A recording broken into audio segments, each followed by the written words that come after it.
Hello, sociologists. I hope you're having a wonderful week. This week, we'll be focusing on deviance, crime, and social control.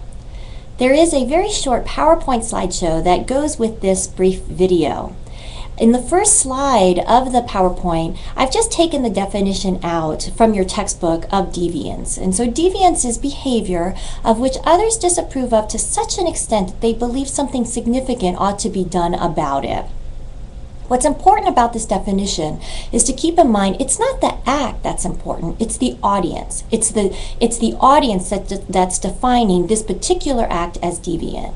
So keeping that in mind, the same act may be deviant in front of one audience, one group of people, but not another. Or when we think back about our week on culture, an act may be seen as deviant in one culture, but not in another culture. So here's my one little example. I don't know if you guys, can you see this? Okay, so this is a guy with a big nose piercing.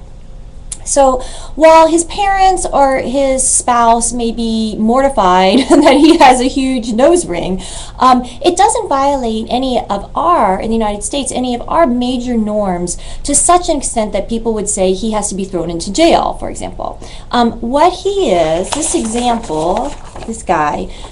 example of nonconformity, but it's not deviance. There's actually a lot of disagreement about what is considered deviant. And when you think about it, since the audience is defining, there's no absolute act that's deviant, it makes sense that there would be a lot of disagreement. In 1968, the sociologist Jerry Simmons, he studied this, and the study was called Deviance, and what he did was he went out and he interviewed the general public and he asked them, what do you consider deviant? And he discovered when he did that, there were the people mentioned, the group mentioned that they considered that there were 252 different kinds of people that they viewed as deviant.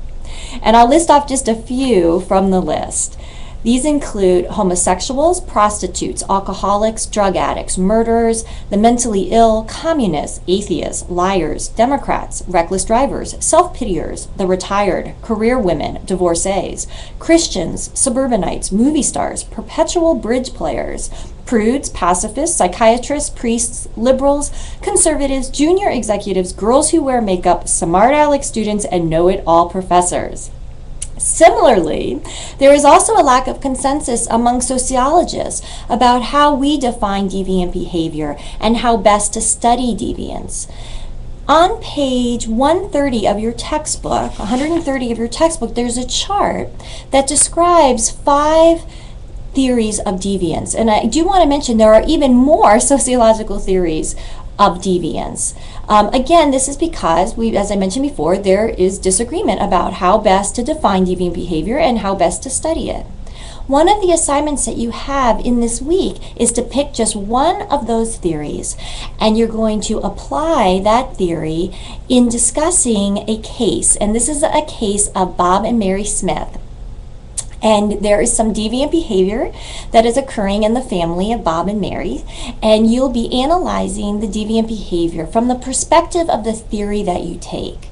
What I've done in the PowerPoint slideshow is I have a slide for each one of the theories that just sort of takes out some of the key points from that chart that's on page 130. So once you select your theory, you may want to pull up that slide from the PowerPoint just on the theory you're analyzing as you critique and analyze the case study. If you have any questions, keep sending the emails. It's been a great help for me too to make sure that I'm aware that everyone's on board.